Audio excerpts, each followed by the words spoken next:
Yakub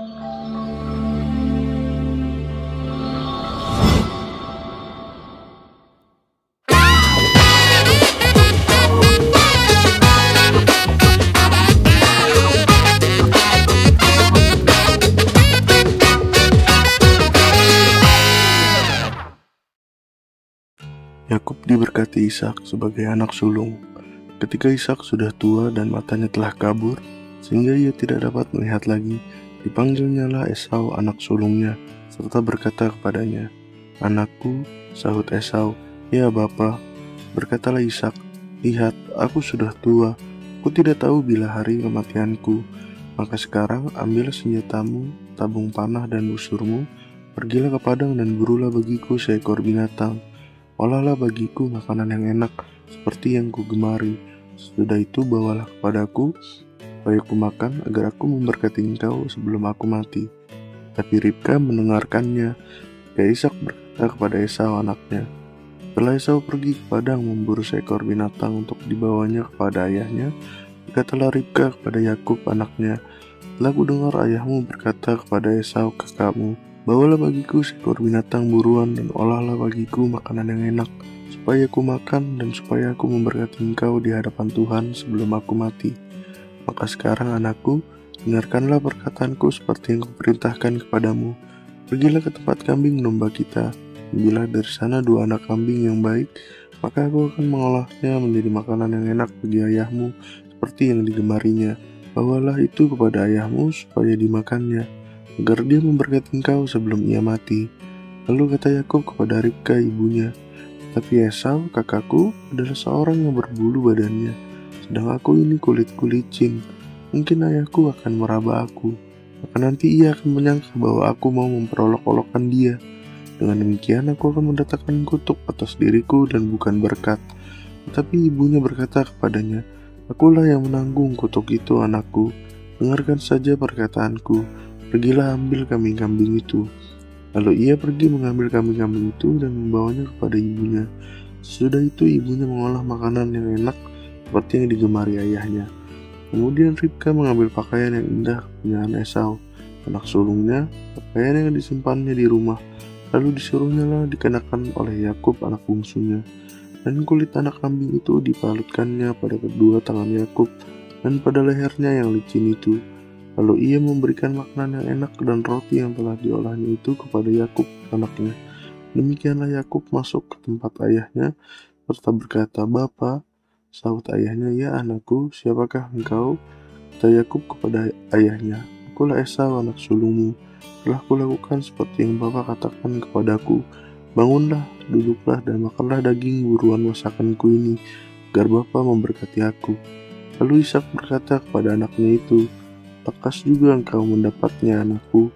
Jawabnya, "Karena Tuhan Allahmu membuat aku mencapai tujuanku." Lalu kata Ishak kepada Yakub, "Datanglah mendekat anakku, supaya aku meraba engkau. Apakah engkau ini anakku Esau atau bukan?"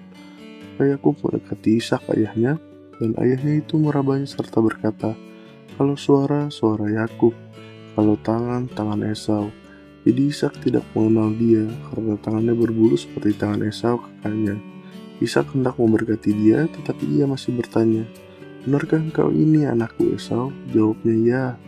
Lalu berkatalah Ishak, "Dekatkanlah makanan itu kepadaku, supaya aku makan daging buruan masakan anakku, agar aku memberkati engkau." Jadi didekatkannya lah makanan itu kepada ayahnya, lalu ia makan. Dibawanya juga anggur kepadanya, lalu ia minum. Katalah Ishak ayahnya kepadanya, "Datanglah dekat-dekat dan ciumlah aku anakku." Lalu datanglah Yakub dekat-dekat dan diciumnya ayahnya. Ketika Ishak mencium bau pakaian Yakub, diberkatinyalah dia. Katanya, "Sesungguhnya bau anakku adalah sebagai bau padang yang diberkati Tuhan. Allah akan memberikan kepadamu embun yang dari langit, dan tanah-tanah gemuk di bumi, dan gandum serta anggur berlimpah-limpah. Bangsa-bangsa akan takluk kepadamu, dan suku-suku bangsa akan sujud kepadamu. Jadilah tuan atas saudara-saudaramu, dan anak-anak ibumu akan sujud kepadamu. Siapa yang mengutuk engkau, terkutuklah ia, dan siapa yang memberkati engkau, diberkatilah ia." Setelah Ishak selesai memberkati Yakub, dan baru saja Yakub keluar meninggalkan Ishak, ayahnya pulanglah Esau kakaknya dari berburu. Ia juga menyediakan makanan yang enak, lalu membawanya kepada ayahnya. Katanya kepada ayahnya, "Bapa, bangunlah dan makan daging buruan masakan anakmu, agar engkau memberkati aku." Tetapi kata Ishak ayahnya kepadanya, "Siapakah engkau ini?" Sahutnya, "Akulah anakmu, anak sulungmu Esau." Lalu terkejutlah Ishak dengan sangat serta berkata, "Siapakah gerangan dia yang memburu binatang itu dan yang telah membawanya kepadaku? Aku telah memakan semuanya sebelum engkau datang dan telah memberkati dia, dan dia akan tetap orang yang diberkati." Sesudah Esau mendengar perkataan ayahnya itu, meraung-raunglah dia dengan sangat keras dalam kepedihan hatinya serta berkata kepada ayahnya, "Berkatilah aku ini juga ya Bapa." Jawab ayahnya, "Adikmu telah datang dengan tipu daya dan telah merampas berkat yang untukmu itu." Kata Esau, "Bukankah tepat namanya Yakub, karena ia telah 2 kali menipu aku. Maka sulunganku telah dirampasnya, dan sekarang dirampasnya pula berkat yang untukku." Lalu katanya, "Apakah Bapa tidak mempunyai berkat lain bagiku?" Lalu Ishak menjawab Esau, katanya, "Sesungguhnya telah kuangkat dia menjadi tuan atas engkau, dan segala saudaranya telah kuberikan kepadanya menjadi hambanya, dan telah kubekali dia dengan gandum dan anggur. Maka kepadamu apalagi yang dapat kuperbuat ya anakku?" Kata Esau kepada ayahnya, "Hanya berkat yang satu itukah ada padamu ya Bapa? Berkatilah aku ini juga ya Bapa." Dan dengan suara keras menangislah Esau. Lalu Ishak ayahnya menjawabnya, "Sesungguhnya tempat kediamanmu akan jauh dari tanah-tanah gemuk di bumi, dan jauh dari embun dari langit di atas. Engkau akan hidup dari pedangmu, dan engkau akan menjadi hamba adikmu. Tapi akan terjadi kelak apabila engkau berusaha sungguh-sungguh, maka engkau akan melemparkan kuk itu dari tengkukmu." Shalom, kembali dalam program Sunday Bible Talk. Saya dan ditemani pada episode kali ini dengan istri saya akan ngobrol-ngobrol soal Alkitab. Program ini dibuat supaya saudara terinspirasi gitu untuk ngobrolin Alkitab dengan orang-orang terdekat kita, dengan istri, suami, anak, bahkan teman-teman kita. Jadi Alkitab itu bukan cuma jadi bahan khotbah, tapi Alkitab itu juga asik kok kalau kita jadikan bahan obrolan gitu. Terutama ketika kita bicara mengenai topik-topik yang menarik di Alkitab kita. Dan pada episode kali ini, kita akan ngobrolin soal berkat atau memberkati anak. Ya.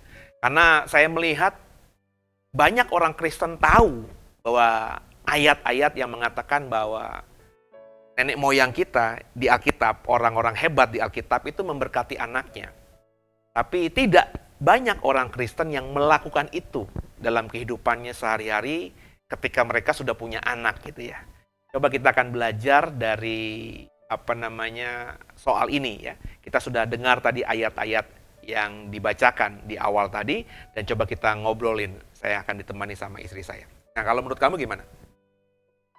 Penting nggak kita itu sebagai orang tua berdasarkan cerita Ishak yang memberkati Yakub dan Esau ini kita lakukan atau masih bisa dilakukan di zaman-zaman sekarang? Menurut pandangan kamu sebagai perempuan, sebagai istri, sebagai mama, itu sebagai hamba Tuhan itu gimana? Harusnya sih ya terus kita jalanin ya sampai sekarang gitu. Tapi kan kebanyakan sekarang ini lebih suaminya sibuk sendiri gitu, nggak mikirin anak.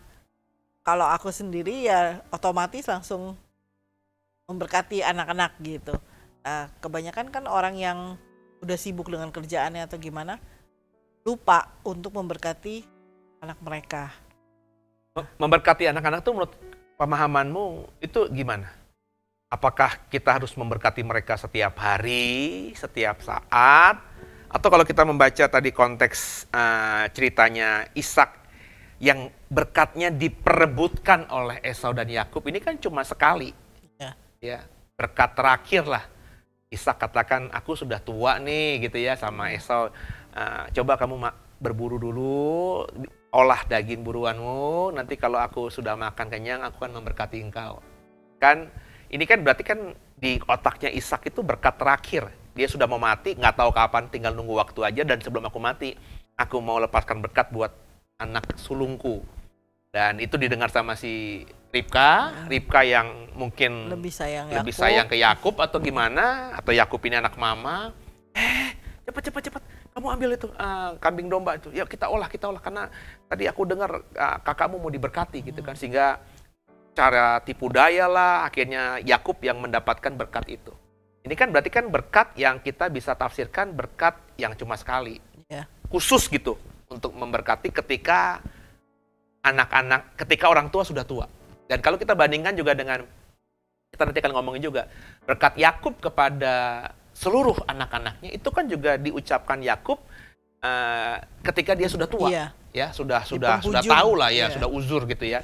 Jadi berkat itu ya tidak seperti kita tumpangi tangan anak atau doakan anak sehari-hari. Nah, mau sekolah ya sini papa doain, kan beda. Nah, menurut kamu tuh yang di konsep kamu tuh berkat sebagai orang Kristen, yang dalam pemahaman orang Kristen, sebagai mama, sebagai perempuan, sebagai hamba Tuhan tuh? Mungkin kalau misalnya lihat konteks ini, zaman sekarang kalau yang aku pribadi taunya dari yang kita doakan ke anak-anak itu tiap hari, doa kita untuk anak. Pernah dengar juga kan ada orang ngomong, saya udah doain anak dari dia masih bayi loh gitu, tentang jodohnya atau apa gitu. Tapi kalau kita lihat kan kayaknya terlalu dini banget gitu untuk berdoa gitu. Tapi ya mungkin itu salah satu berkat dia untuk anak tersebut gitu.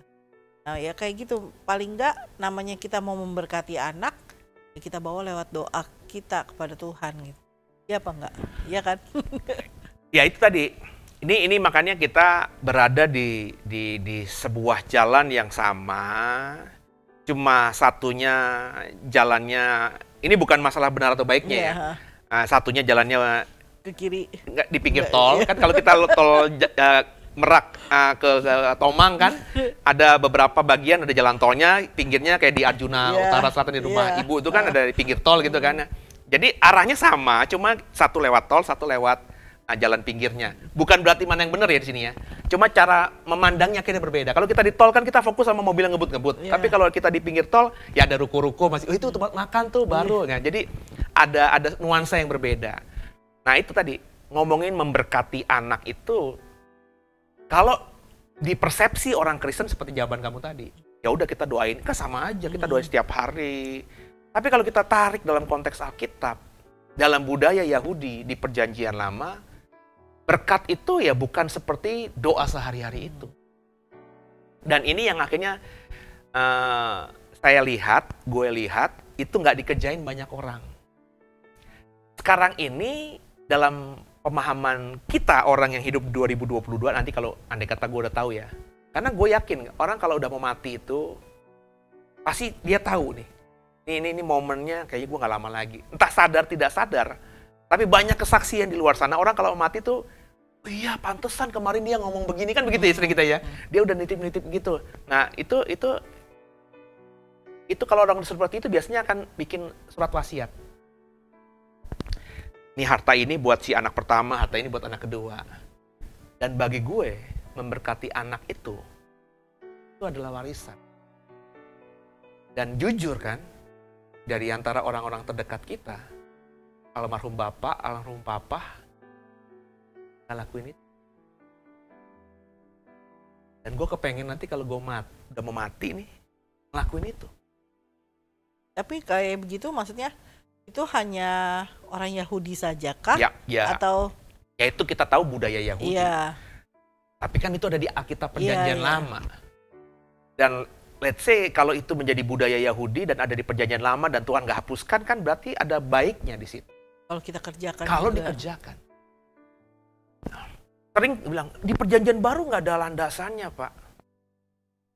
Kalau bagi saya, apa yang dikatakan Yesus di atas kayu salib kepada Yohanes dan kepada ibunya itu kan juga sesuatu ucapan selain permintaan juga doa berkat. Ibu ini anakmu, anak ini ibumu. Sehingga akhirnya ya Yesus meninggalkan ibunya dengan tenang dan dia tahu ibunya seperti apa. Nah ini yang mestinya kita belajar dari Ishak ini. Bahwa berkat yang diucapkan kita orang tua kepada anak secara spesifik ketika kita orang tua sudah menyadari bahwa kita sudah tua, itu penting. Lepas Bapak Ibu nanti mau mengikuti apa tidak ya terserah ya, cuma pandangan saya itu penting. Pertama, orang tua harus sebelum mati itu melepaskan berkat terbaik buat anak-anaknya. Yang kedua, yang harus dipahami juga anak-anak mestinya Tak berkat itu. ngerebutin seperti Esau dan Yakub. Ini kan coba deh, kenapa Yakub mau? Bohong gitu ya. Ya Dan ngelakuin cara. semua tadi. Apa yang diikutin ibunya dia mau gitu. Dia berbohong sama bapaknya dia mau. Karena dia tahu bahwa penting mendapatkan berkat kesulungan itu dalam konteks berkatnya Ishak ini kan. Sehingga akhirnya dia segala cara, coba. Kita akhirnya kalau mendapatkan cerita Yakub dan Esau ini kan kita berpikir, gila nih berarti di anak kembar ini nggak akur nih. Di mana-mana anak kembar itu katanya kan, aduh kalau dia di sana gue jauh gitu ya. Kita tahu ada dulu ada artis yang pernah ikut Idol yang dari gereja lama kita yang kembar, terus satunya mati kan dia, saudaranya kan sekarang jadi penyanyi rohani dan dia bersaksi hancur hatinya lah karena saudara kembarnya yang jadi patokannya, soulmate-nya tiba-tiba pergi. Kok kayaknya nggak tergambar gitu dari Esau dan Yakub gitu ya. Kayak adik kakak biasa aja, padahal kan mereka kembar. Dan lucunya juga tergambarkan Esau anak bapak, si Yakub anak ibu. Emak, ya. Apakah itu begitu? Ya dari ceritanya memang seperti itu, tapi saya yakin ya nggak gitu juga lah gitu ya. Mereka tumbuh bersama, mereka saudara kembar mereka tahu. Si ibu nggak mungkin nggak mengasihi Esau, si bapak nggak mungkin nggak mengasihi Yakub, tapi memang mungkin ada kecenderungan hati orang tua yang lebih kemana gitu. Dan ini menariknya hak kesulungan diperebutkan dengan Esau dan Yakub. Berarti kan penting. Jadi ya bukan nggak penting ngedoain anak. Kalau bagi gue sih ngedoain anak penting. Kayak tadi kan lagi kerjain, tuh Ilo mau ulangan.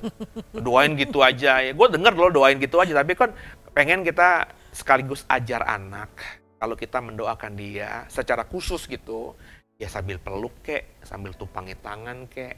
Bukan sekedar doain gitu. Kalau sekedar doain ya anak akhirnya mendapat kesan bahwa oh iya mak bapak gue ngedoain. Tapi ekspresi mendoakan itu kan harus terlihat gitu. Sehingga nanti mereka itu nggak perlu kita ajar. Ketika Sion dan Silo nanti udah punya anak, ya mereka kan ngikutin kita. Dia, ini nak, papa mau peluk kamu, mau doain kamu. Nah itu kan ketepak gitu. Dan kita udah belajar di episode sebelumnya soal Abraham itu, soal bohong atau ketidakjujur sama Abimelek itu turun kepada Ishak. Nah itu yang pengen harus kita lakukan. Doain anak itu penting, setiap hari bahkan. Karena kita orang tua itu punya kuasa selama anak-anak itu masih under otoritas kita, mereka belum dewasa, masih hidup dari kita, ya maka penting kita untuk melepaskan berkat, menjaga lewat doa kita kepada mereka. Tapi tadi nih, doa terakhir kita, berkat terakhir kita, berkat yang akan kita lepaskan sebagai warisan kita kepada anak itu yang tidak boleh tidak dikerjakan. Jadi itu seharusnya sampai sekarang pun ya diteladani lah. Iya, masih dikerjakan dong. Diteladani lah. Jadi kalau andai kata kita berandai-andai kita udah tua banget nih, terus gue misalnya udah ada di ranjang, ya tinggal napas Senin Kemis gitu ya. Kalau gue lupa, gue pengen lo ingetin Pak, anak-anak. Maka kalau nanti Sion ada di Amerika, Silo nanti ada di Afrika, andai kata ya. Dan kita tidak mau merepotkan mereka. 10-20 tahun lagi teknologi pasti canggih dong. Zoom. Video call ya. Nah, ya udah nggak usah pulang. Pokoknya kan semua kita kan pasti akan mati. Nih papa nggak tahu kapan. Papa mau doa buat kalian. Itu penting. Kita orang tua harus mengingat itu. Nah, menariknya ini cuma kita tidak boleh meneladani yang salah dari orang Yahudi. Karena orang Yahudi ini kan hidup dalam budaya jadul. Budaya paternalistik. Budaya anak sulung lebih hebat, lebih bagus, lebih dapat yang terbaik daripada anak bungsu. Sehingga mau nggak mau ketika kita membaca perjanjian lama ya karena dipengaruhi oleh budaya itu ya yang memberkati harus bapak karena budaya laki-laki ya. Pasti kan gitu kan, Ishak yang memberkati, Yakub yang memberkati. Apakah ibu-ibunya nggak punya kuasa? Udah mati gitu kan. Nah, terus juga kenapa anak sulung yang terbaik gitu ya? Itu karena dipengaruhi oleh konteks budaya. Yang konteks budaya itu kalau kita mau membaca Alkitab ya harus kita baca dengan penyesuaian budaya. Di zaman 2022 begini, apakah masih penting gitu? Anak sulung itu yang kita anggap gimana gitu? Apakah masih penting misalnya yang memberkati itu harus bapak gitu? Bukankah kita diajar oleh firman Tuhan bahwa istri itu sepadan, Tuhan mengajar memberikan Hawa sebagai penolong. So, suami istri itu sepadan gitu. Jadi memberkati yang kita teladani dari budaya Yahudi ini, coba kita bahasakan, kita berikan pencerahan dengan konteks budaya modern. Bahwa andai kata nanti kita diizinkan Tuhan sampai putih rambut, terus gue udah diranjang, terus gue lupa, lo ingetin gue tadi. Terus sebaliknya nih, karena kan umur kita nggak jauh nih, kalau gue udah tua diranjang, lo kan juga pasti kan udah tua juga dong. Ya kenapa nggak gue senggol juga? Ya kamu juga nanti. Habis aku coba cari waktu, hubungin anak-anak. Lepaskan doa warisan, doa berkat. Karena kalau gue mau mati cepet, gue nggak tahu kamu berapa lama. Intinya maksudnya, kita orang tua itu sebelum kita mati, entah suami, entah istri, ayah atau ibu, sebaiknya melepaskan berkat. Dan karena bapak ibu melepaskan berkat terbaik, maka budaya masa lalu, budaya jadul tentang anak sulung itu lebih hebat daripada anak bungsu juga kita tiadakan. Karena kita konteks budaya modern.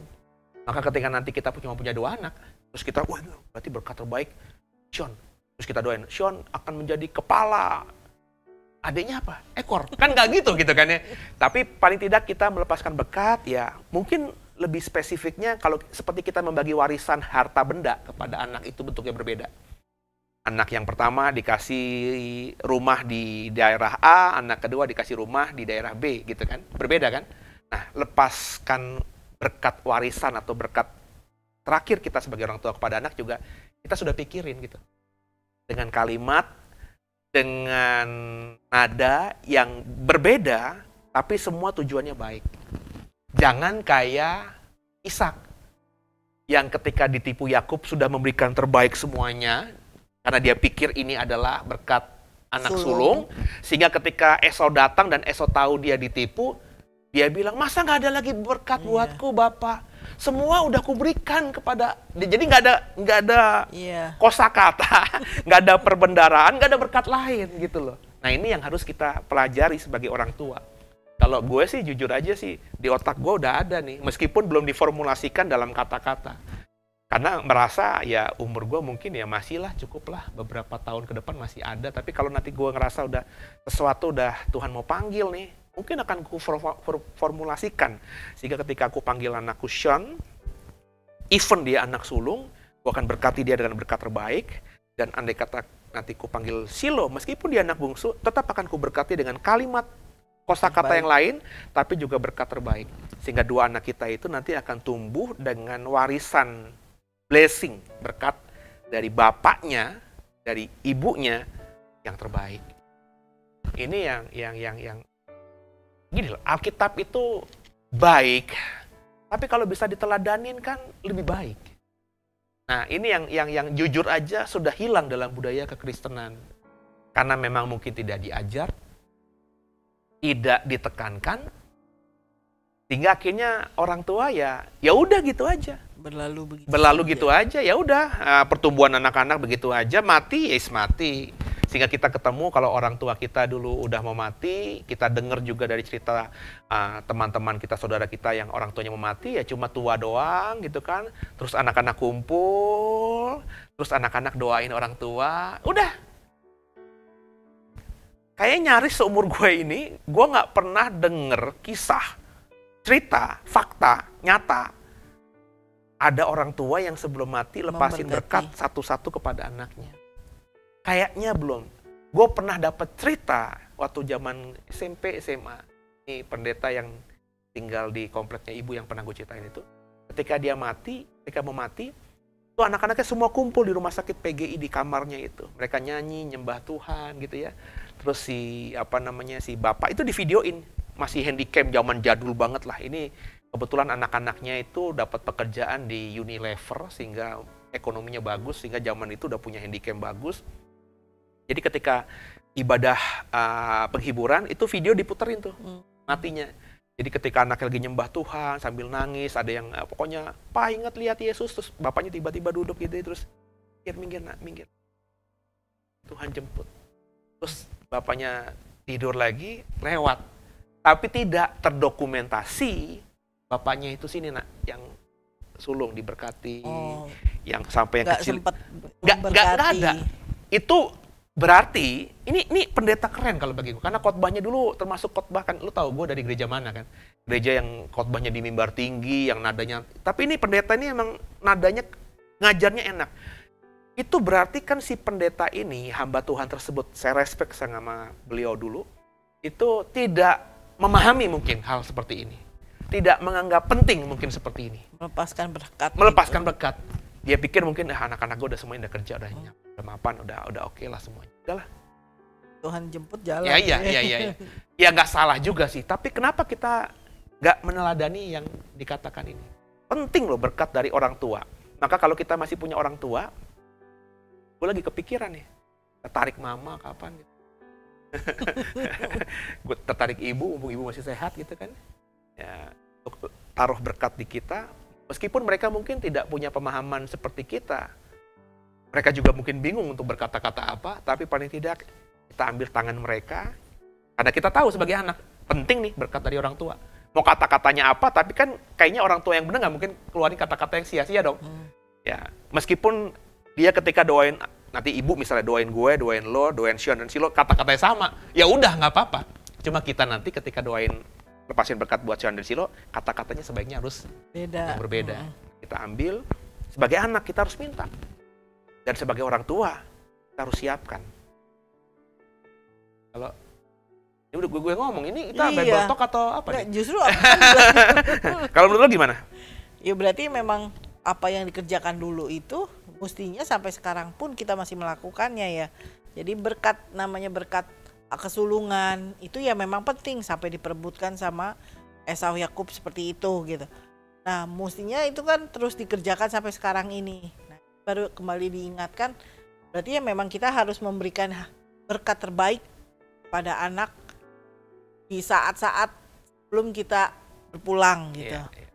Makan balik lagi, orang kebanyakan ngomong ya nggak ada yang tahu kapan kita pulang. Nah jadi sebaiknya kapan pas kita melepaskan berkat itu? Ya nggak tahu ya, gue nggak pernah mati kan.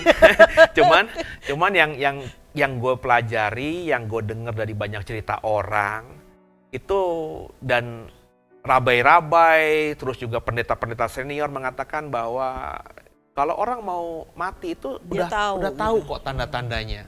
Ya, cuma problemnya kan kita orang luar nggak tahu, sehingga kita anggap alah biasa aja.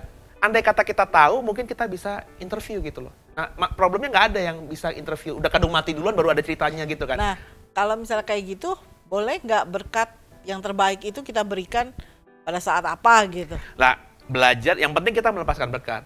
Ya, andai kata kita masing-masing ragu, jangan-jangan gue nggak tahu nih. Kalau mati dadakan tiba-tiba keluar rumah, beng gitu kan, langsung ini nggak siapin semua-muanya ya. Kalau bagi saya ya, kalau kita mau mempersiapkan second plan gitu ya, ya kalau kita merasa kita sudah siap untuk melepaskan berkat itu buat anak-anak kita, ya berikan segera. Tapi problemnya, anak-anak harus paham.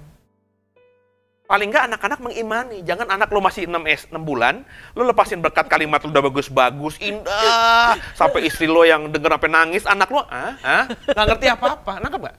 Karena kita belajar dari Ishak memberkati Esau dan Yakub sudah dewasa. Ketika Yakub memberkati anak-anaknya, mereka semua sudah punya cucu. Jadi mereka sudah punya kedewasaan dalam pola pikir, kedewasaan dalam iman. Nah itu yang penting. Nah andai kata, ya Pak, kalau misalnya nanti saya mati, anak-anak saya masih kecil, ya sudah mau gimana. Tapi kalau kita diberi kesempatan lihat anak-anak kita misalnya sudah SMA, better mungkin kalau idealnya ya kalau kita mau melepaskan anak-anak kita kuliah di luar kota, di luar negeri, ya mungkin momen itu. Karena kita mungkin nggak tahu ya namanya anak kalau udah keluar negeri, udah keluar kota, siapa tahu dia ketemu jodoh di sana, ketemu pekerjaan di sana, sehingga kita nggak bisa serumah lagi dengan dia, kan itu kan pasti resiko dong. Ya daripada nanti, mau kemana yang kuliahnya? Mau ke Kutub Utara. Terus kita dari Indonesia jauh dong, mau ke Kutub Utara, jangan-jangan cuman ketemu via Zoom doang gitu kan, nggak ketemu lagi ya, daripada terlambat ya. Ya udah sini Papa mau doain, aminin nak, ini berkat Papa. Papa nggak bisa ninggalin harta benda, Papa nggak bisa ninggalin warisan yang banyak, tapi Papa punya iman. Ini iman Papa, Papa mau perkatakan, kamu aminin. Ya, duduk di bawah, kita doain berkatnya terbaik. Habis saya misalnya, habis suami, ya mamanya mungkin, karena kamu ke kamar mama. Dan mamanya, istrinya sudah siap juga. Jadi ketika anak kita pergi nantinya, keluar rumah kita untuk sekolah kah, untuk menikah lagi kah, mereka sudah mendapatkan warisan itu. Bahwa gue udah didoain dari bokap nyokap, dengan doa yang gue tahu, doa mereka spesifik banget, dan itu pasti membekas. Jadi satu-satu ya. Berarti ayah dan ibunya gitu. Ya, karena doa kalau sama-sama ya tentu harus ya teknis aja sih. Tapi kan ya harus harus dikomunikasikan. Jangan-jangan gue mau doain anak gue yang pertama A, lu nggak setuju gitu. Jangan A lah gitu kan. Siapa tahu Tuhan supaya engkau nanti jadi pebisnis yang terbaik. Gue nggak mau jadi anakku pebisnis, gue mau anakku jadi pendeta. Kan repot kan. Jadi daripada begitu ya udah kita sendiri-sendiri. Toh tadi zaman dulu memang paternalistik. Makanya peran bapak, peran ayah, laki-laki itu penting. Tapi zaman sekarang kan sudah tidak. Ya, banyak single parent juga dengan fakta rumah tangga yang broken home, entah tuh cerai hidup atau cerai mati. Tapi banyak ibu-ibu yang berjuang sedemikian rupa sendirian untuk menghidupi anak-anaknya. Apakah anak-anak ini harus dapat misalnya berkat dari bapaknya, sedangkan bapaknya sudah menjadi orang yang tidak bertanggung jawab atas keluarga itu? Kan nggak juga kan. Jadi ya ibulah yang harus. Jadi gitu ya. Nah, yang menariknya juga kalau di Ishak tadi berkatnya terbaik buat anak sulung kan. Nah ini lagi kesalahan orang Kristen, pemahaman orang Kristen tuh, orang Kristen kalau baca tuh nggak lihat konteks umum, konteks jauh. Jadi di otak orang Kristen bahwa berkat dari orang tua itu berkat kesulungan. Maka anak sulung itu pasti terima berkat yang terbaik. Buktinya diperebutkan sama Esau dan Yakub. Buktinya Yakub mau niat nipu bapaknya, nipu abangnya untuk dapat berkat itu. Buktinya Esau sampai nangis ketika berkat sulungan itu hilang. Jadi di otak orang Kristen, anak sulung itu pasti the best. Tapi kalau kita lihat berkat Yakub nggak gitu. Coba kita lihat ya berkat Yakub ya kepada anak-anaknya. Coba kita lihat dulu deh ayat yang pasal ke-48 ya. Coba ya yang kamu tadi bilang tadi ya. Kepada Efraim dan Manasye ya. Coba ayat yang keberapa? Ayat yang pertama. Sebentar. Oke, coba sampai ayat yang ini deh. Sampai ayat yang ke-19. Apa ayat yang ke-20? Coba kamu baca pelan-pelan. Yang Yakub memberkati Manasye dan Efraim. Iya. Jadi 48. Sudah itu ada orang mengatakan kepada Yusuf, ayahmu sakit. Lalu dibawanyalah kedua anaknya, Manasye dan Efraim. Ketika diberitahukan kepada Yakub, telah datang anakmu Yusuf kepadamu. Maka Israel mengumpulkan segenap kekuatannya dan duduklah ia di tempat tidurnya. Berkatalah Yakub kepada Yusuf, Allah yang Maha Kuasa telah menampakkan diri kepadaku di Luz, di tanah Kanaan, dan memberkati aku, serta berfirman kepadaku, akulah yang membuat engkau beranak cucu, dan aku akan membuat engkau bertambah banyak dan menjadi sekumpulan bangsa-bangsa. Aku akan memberikan negeri ini kepada keturunanmu untuk menjadi miliknya sampai selama-lamanya. Maka sekarang kedua anakmu yang lahir bagimu di tanah Mesir, sebelum aku datang kepadamu ke Mesir, akulah yang empunya mereka. Akulah yang akan mempunyai Efraim dan Manasye, sama seperti Ruben dan Simeon.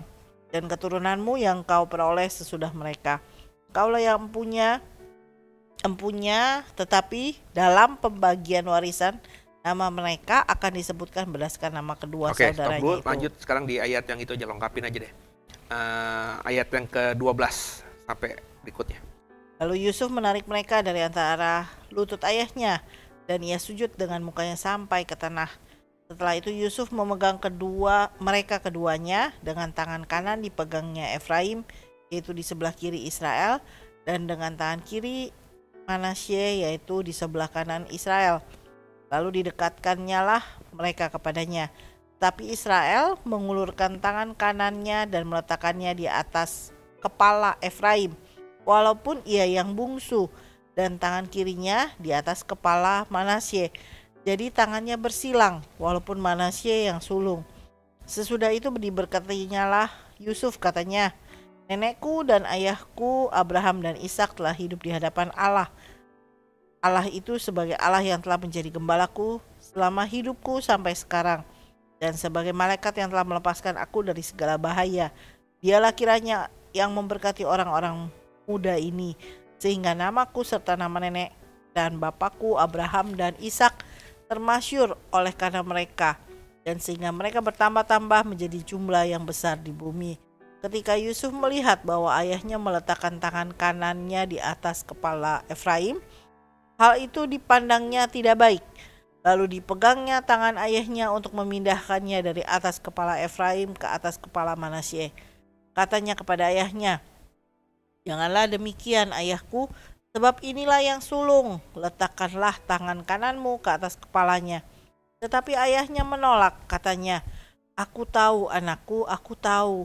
Ia juga akan menjadi suatu bangsa, dan ia juga akan menjadi besar kuasanya. Walaupun begitu, adiknya akan lebih besar kuasanya daripadanya, dan keturunan adiknya itu akan menjadi sejumlah besar bangsa-bangsa." Lalu diberkatinya lah mereka pada waktu itu, katanya, "Jangan menyebutkan namamu lah, orang Israel akan memberkati demikian. Allah kiranya membuat engkau seperti Efraim dan seperti Manasye." Demikianlah didahulukannya Efraim daripada Manasye. Kita kalau melihat hak kesulungan itu di konteks ceritanya Ishak, Esau dan Yakub, itu adalah hak yang diterima sebagai hak dari anak sulung, ya kan? Tapi dalam konteks cerita Yakub ini kepada anak-anak Yusuf, yakni Manasye dan Efraim, Manasye yang pertama, Efraim anak yang kedua, justru hak kesulungan tuh berubah deskripsinya. Bukan lagi hak yang diberikan atau menjadi hak si anak sulung, tapi hak atau hak yang terbaik atau doa yang terbaik, berkat yang terbaik. Jadi ketika saya Yakub, Israel, terus Yusuf datang menyembah gitu, terus kan ditaruh di tangan kiri saya itu kan si Manasye, benar ya? Efraim. Yang di tangan kanan saya itu Manasye. Jadi Manasye ada di sebelah kanan saya dan Efraim ada di sebelah kiri saya. Maka dengan ditaruh sedemikian, Yusuf berpikir bapaknya akan taruh tangan kanan pas di Manasye, tangan kiri pas di Efraim. Itu karena ada pemahaman budaya tangan kanan lebih baik daripada tangan kiri. Itu budaya Timur Tengah begitu, ya.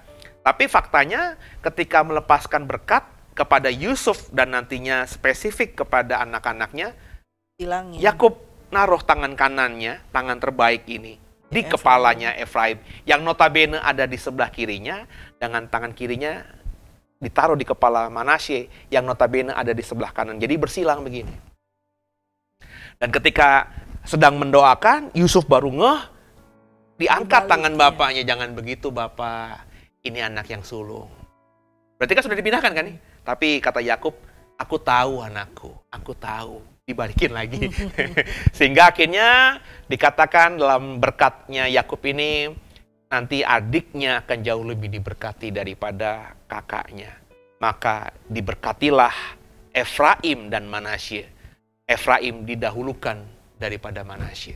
Jadi bukan lagi bicara hak kesulungan tuh bukan lagi bicara mengenai hak yang harus dimiliki atau didapatkan anak sulung.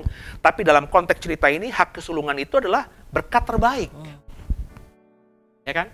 Makanya kita mengerti ketika kita membaca pasal 49 ketika Yakub di masa tuanya memberkati anak-anaknya, berkat yang diberikan kepada anak sulung Yakub siapa namanya? Ruben. Apakah itu berkat terbaik? Coba kita baca pasal 49 ayat 1 deh. Coba kita baca sampai ayat yang keempat. Kemudian Yakub memanggil anak-anaknya dan berkata, "Datanglah berkumpul supaya kuberitahukan kepadamu apa yang akan kami lakukan di kemudian kamu alami kemudian hari." Ayat yang kedua, "Berhimpunlah kamu dan dengarlah, ya anak-anak Yakub, dengarlah kepada Israel ayahmu. Ruben, kaulah anak sulungku, kekuatanku dan permulaan kegagahanku. Kaulah yang terutama dalam keluhuran, yang terutama dalam kesanggupan." Bagus nggak tuh? Keren kalimatnya, ya, menunjukkan bahwa Ruben itu yang pertama, kegagahanku, keperkasaan. Jelas menekankan Ruben itu anak sulung. Lanjut.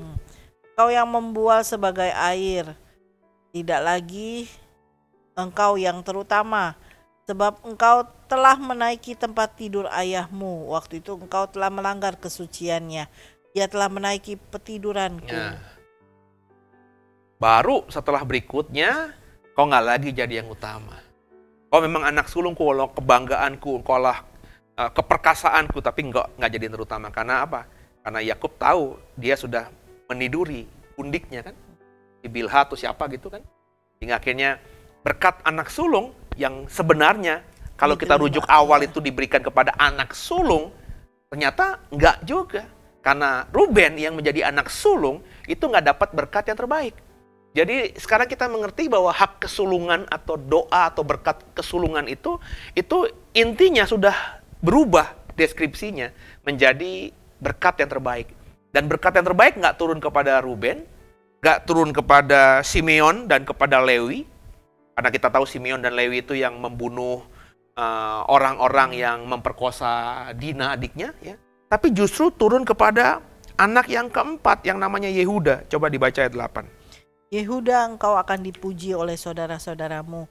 Tanganmu akan menekan tengkuk musuhmu, kepadamu akan sujud anak-anak ayahmu.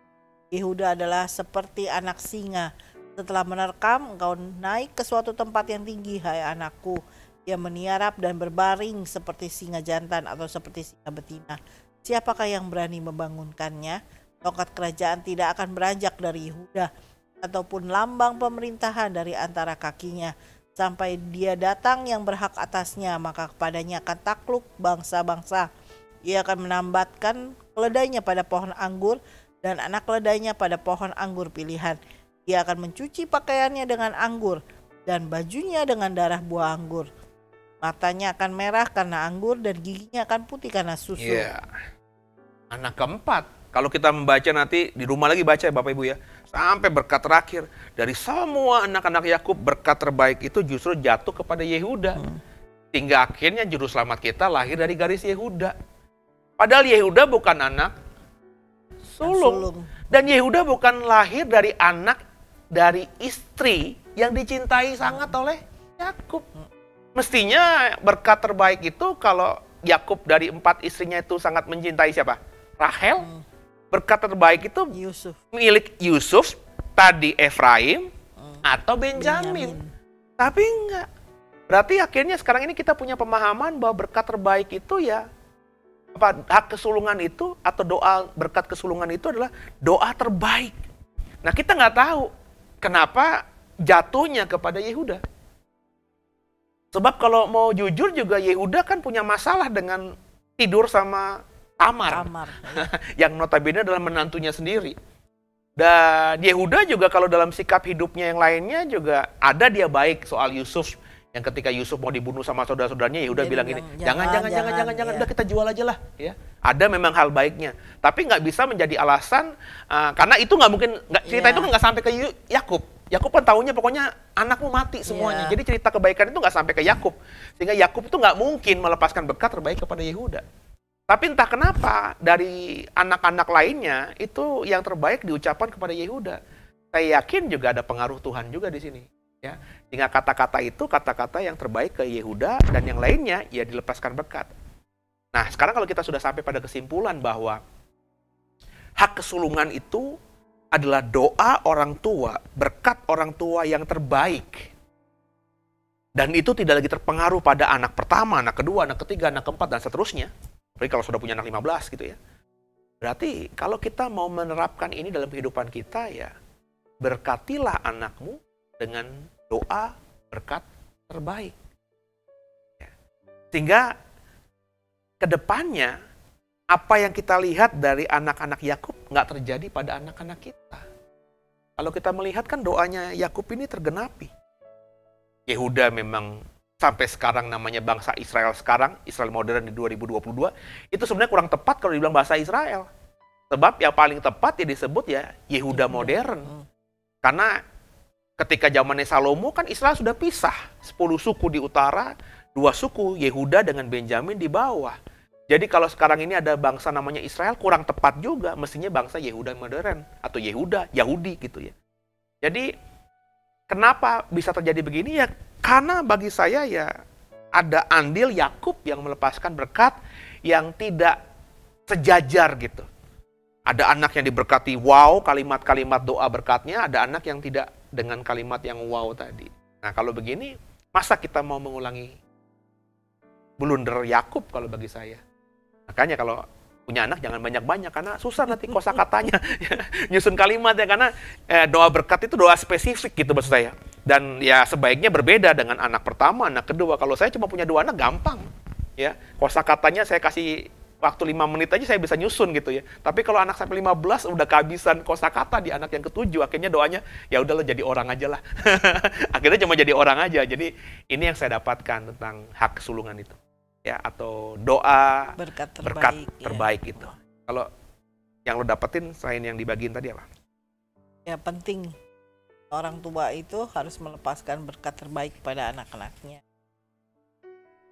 Dari dulu kita udah lihat Ishak dan Yakub mengerjakan hal itu, ya ada baiknya sampai sekarang pun kita lakukan hal itu. Walaupun konteksnya memang udah kelihatannya berbeda gitu. Mungkin sebagai orang tua ya harus melepaskan yang doa berkat terbaik itu untuk anak. Anak juga harusnya memerlukan itu. Gitu. Kalau kita mengimani bahwa orang tua adalah wakil Tuhan, otoritas kita sebelum ke Tuhan itu ada di orang tua, ya kita harus minta. Jangan langsung loncat gitu ke orang tua dulu, maka hubungan dengan orang tua baik. Jadi yang kita bisa pelajari, yang saya bisa simpulkan ya, siapa orang tua? Orang tua sekarang ini adalah suami istri. Dulu juga orang tua suami istri. Cuman dulu ada budaya yang mengikat, budaya paternalistik, kuat sekali zaman dulu. Makanya sampai zaman Tuhan Yesus kan 4.000 orang, 5.000 orang itu hanya laki-laki saja, perempuan nggak dihitung.